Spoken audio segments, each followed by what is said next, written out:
Crossing 50 changes the game. You feel 25, but your reflexes tell a deadly story. The stats are brutal. Riders over 50 are the fastest growing fatality group. The killer? Ego. We uncovered 10 non-negotiable survival tactics veterans use to stay out of the morgue. These aren't suggestions. They are the difference between riding until 80 or becoming a statistic. Swallow your pride. It is time to adapt or quit. Let's show you how to stay alive. Ready? Let's ride. Number 10, the absolute 4-second buffer zone. When we were 20, our reaction times were like lightning fast. We could spot a threat and grab the brake lever in a fraction of a second. But as we inevitably age, that synaptic response significantly slows down. It is not an insult, it is simply biology. The connection between the eye seeing the red light and the hand squeezing the lever takes milliseconds longer than it ever used to. At 60 miles per hour, those few milliseconds equal many feet of danger. The old, outdated rule used to be 2 seconds. Forget that inferior rule.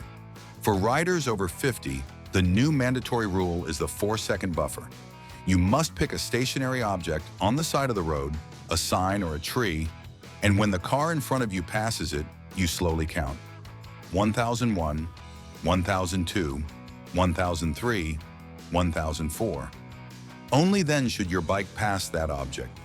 This critical extra space isn't just for braking, it is for processing time. Your brain desperately needs more time to calculate the trajectory of that IDIOT turning left or that deer jumping out of the woods. By doubling your following distance, you are literally buying time.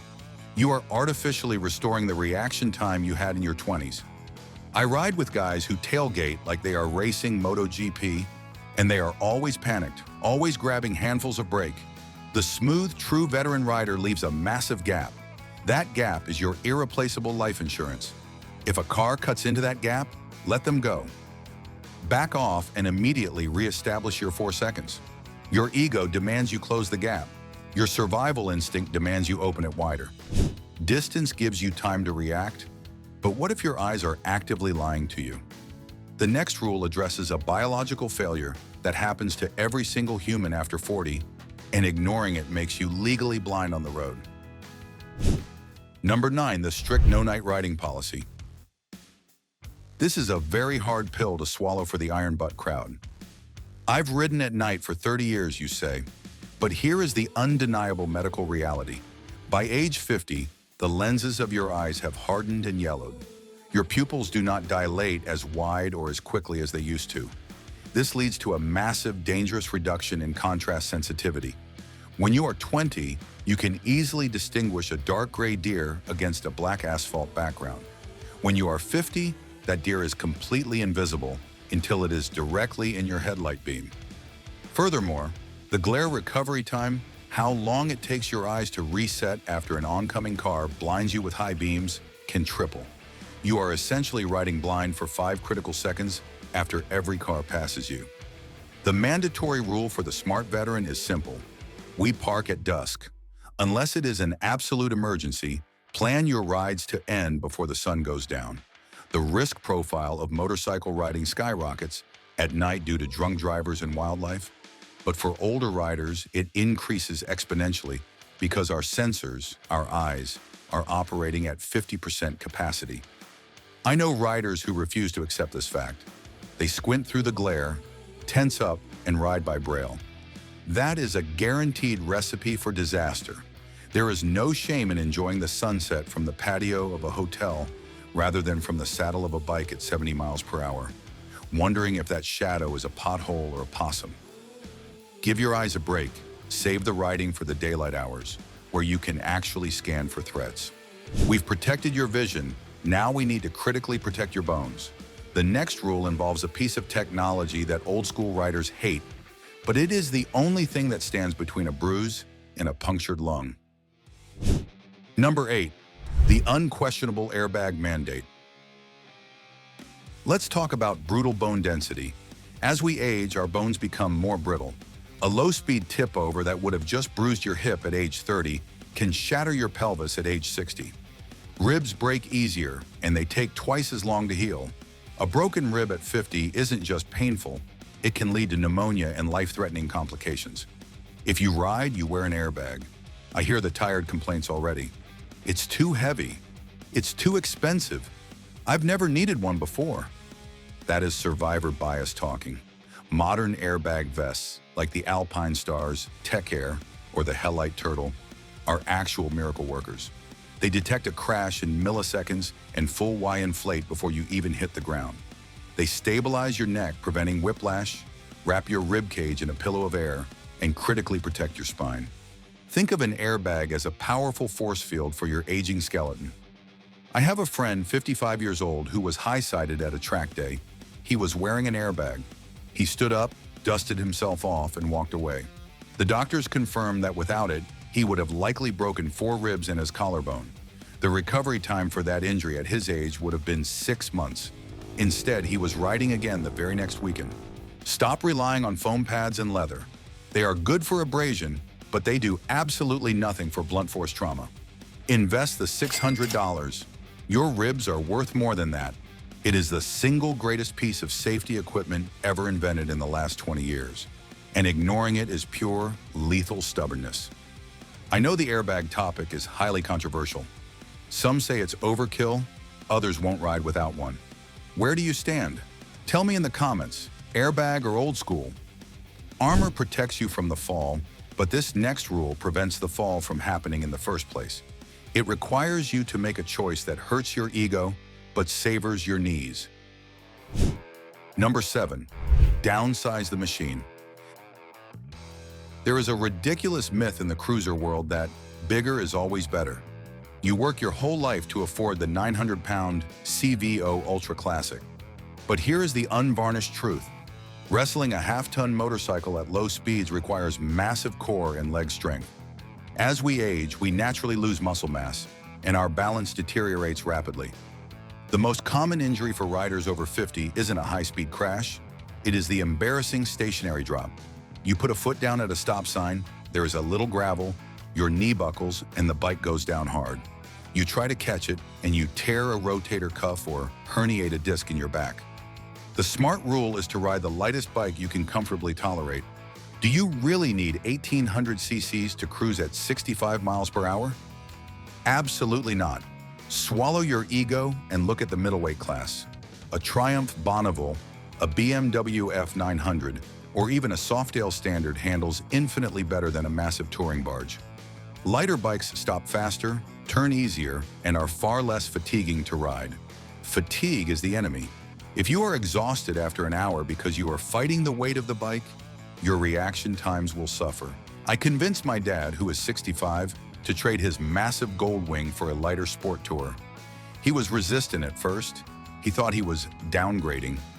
2 weeks later, he called me and said, "I'm riding twice as much as I used to because it's so easy to get out of the garage." Downsizing isn't giving up. It is upgrading your fun factor and extending your riding career by 10 years. We've lightened the bike. Now let's look at what you put in your body. The next rule is about a silent killer that sneaks up on older riders faster than anyone else, causing dangerous brain fog at highway speeds. Number 6, the critical hydration discipline. Young bodies are like camels. They can retain water efficiently. Older bodies are like leaky buckets. Our thirst mechanism, the signal from the brain that says drink water, becomes less sensitive as we age. By the time you actually feel thirsty, you are already dangerously dehydrated. Dehydration on a motorcycle is extremely dangerous because it causes rapid cognitive decline. It thickens the blood, reduces oxygen flow to the brain, and leads to slow decision-making, target fixation, and brain fog. You might find yourself missing a turn or forgetting to cancel your signal. These are immediate warning signs. Hydrate before you ride and stop every hour. You cannot rely on feeling thirsty. You need a schedule. If you are riding in the summer, you should be drinking a full bottle of water at every single gas stop. I wear a hydration pack on every ride, not because I am climbing Mount Everest, but because having the tube right there reminds me to sip constantly. I once saw a rider in his 60s pass out at a gas station in Arizona. He hadn't drunk water in 3 hours because he didn't want to stop to pee. He ended up in an ambulance with heat stroke. His body simply couldn't regulate its temperature anymore. Don't be that guy. Your kidneys and your brain need fluid to process the data coming at you at 70 miles per hour. Treat water like essential fuel. You wouldn't run your bike on empty. Don't run your brain on empty. Water keeps the brain clear, but sometimes the group clouds your judgment. The next rule is the hardest one to follow because it involves saying no to your friends. Number 5, the ride your own ride absolute. Peer pressure doesn't end in high school. In fact, it gets deadlier in the motorcycle world. We join a group ride. The leaders are faster, maybe younger, or maybe just more reckless. The red mist descends. You don't want to be the guy holding up the pack. You push a little harder in the corners. You brake a little later. You override your internal alarm bells. For riders over 50, this is simply lethal. Our skills might be high, but our ability to recover from a moment is much lower. If the rear tire slides, a 20-year-old might save it with lightning reflexes. A 50-year-old might stiffen up and high-side into disaster. Drop back immediately. If the group is riding faster than 70% of your ability, let them go. I have a strict rule. If I lose sight of the group, I lose sight of them.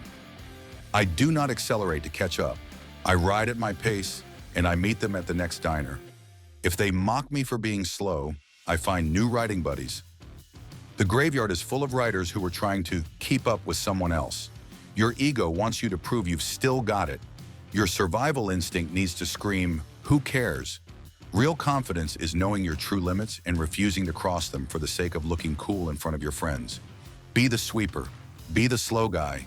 Be the guy who gets home alive. We are halfway through the survival guide. If you are enjoying this honest talk about aging and riding, smash that like button. It helps us reach more veterans who desperately need to hear this. Peer pressure is external, but the next threat is internal. Millions of people over 50 take a daily pill that fundamentally alters their riding ability, and most don't even realize it. Number 4, the mandatory medication audit. Let's get very personal. How many of you take a statin, a beta blocker, an antihistamine, muscle relaxers for that bad back? As we age, the medicine cabinet inevitably fills up. We take these pills daily and totally forget about them. But many common medications have dangerous side effects that are disastrous for motorcycling. Beta blockers, used for high blood pressure, slow your heart rate and can cause lethargy and slower reaction times. Antihistamines can cause drowsiness equivalent to a blood alcohol level of 0.05. You need to have a serious conversation with your doctor. Tell them, I ride a motorcycle. Does this pill affect my balance, my vision, or my reaction time? If the answer is yes, ask if you can take it at night instead of the morning. I know a rider who crashed his Gold Wing in a parking lot. He couldn't explain why. He just felt woozy.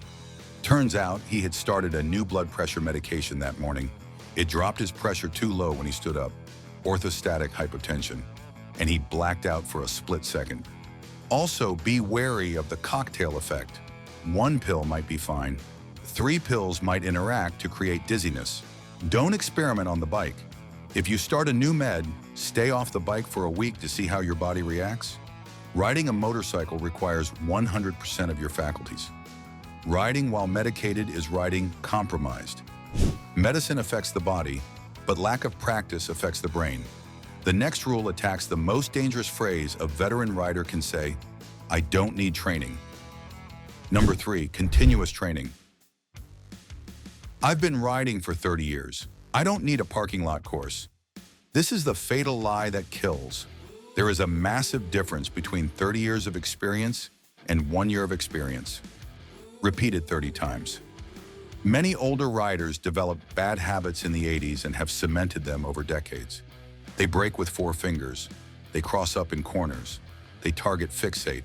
Furthermore, as we age, our neuroplasticity, the brain's ability to learn new things, slows down, but it doesn't stop completely. The only way to keep the brain sharp is to challenge it relentlessly. Go do an advanced rider course. Go do a track day with professional instruction. Go to a dirt bike school. Learning a new skill on the bike forces your brain to build new neural pathways. It keeps your reflexes sharp. It breaks you out of the autopilot mode that leads to complacency. I watched a 60-year-old rider take a total control clinic. In the morning, he was stiff and scared of leaning the bike. By the afternoon, he was dragging pegs and grinning like a teenager. He told me, "I didn't realize how much I had forgotten." Training isn't for newbies. Training is for pros who want to stay pros. If you aren't getting better, you are getting worse. There is no plateau. Training sharpens the mind, but you need muscle to execute the commands. The next rule is about what you do when you are off the bike. Number 2, strength and flexibility, yoga for bikers. Riding is an athletic activity. It requires core strength to hold your body up, leg strength to grip the tank, and neck strength to check your blind spots. As we age, we lose flexibility. Our neck stiffens up. We stop checking our blind spots because it hurts to turn my head. That is a death sentence. You don't need to be a bodybuilder. You need to be functional. You need to do squats so you can lift the bike off the kickstand without throwing your back out. You need to do planks so your core supports your weight, taking the pressure off your wrists. And yes, you absolutely need to stretch. I strongly recommend yoga. I know big tough bikers don't do yoga. Get over it. Yoga improves balance, flexibility, and core strength, the 3 things that degrade fastest after 50. Being able to turn your head 90 degrees to check a lane change without wincing is a critical safety skill. Being able to balance the bike at a stoplight on an uneven surface requires vital stabilizer muscles. If you let your body rot, your riding will rot. Treat your body like the chassis of the motorcycle. If the chassis is rusty and the suspension is seized, the engine doesn't matter. Keep the chassis tuned. Do you like this video? Click that like button, and if you want to support us even more, become a member, have early access to the newest videos. We have covered the body, the bike, and the gear. The final rule is the most important one. It happens before you even put the key in the ignition. Number 1, the pre-ride mental scan. When we were young, we could jump on a bike while angry, tired, or hungover and somehow get away with it. We bounced back. We had spare capacity. At 50 plus, we have 0 spare capacity. If you are distracted by a divorce, stressed about work, or physically exhausted, your risk of crashing skyrockets. The ultimate rule is the 30-second reset. Before you start the engine, sit on the bike, close your eyes, take 3 deep breaths, ask yourself, am I here? Scan your body. Does your back hurt? Are you tired? Scan your mind. Are you thinking about the argument you just had with your spouse? If the answer is, no, I am not here, get off the bike immediately. This is the hardest thing to do. We use riding as therapy. We ride to escape stress. But riding a motorcycle requires active focus, not passive escaping. If you are daydreaming at 60 miles per hour, you will miss the gravel in the corner. I have a checklist taped to my tank. Head, eyes, gut. Ask your head, am I focused? Ask your eyes, can I see clearly? Ask your GUT, do I feel right? If any of those are off, I take the car. It is better to miss a ride than to miss the rest of your life. This discipline, the ability to say, not today, is the mark of a true master. It is the wisdom that age is supposed to bring. Use it. There you have it. Click the next video to continue the road trip. Join our tribe by subscribing, and if you want to support our channel and have early access on the newest videos, become a member. And don't forget to like this video.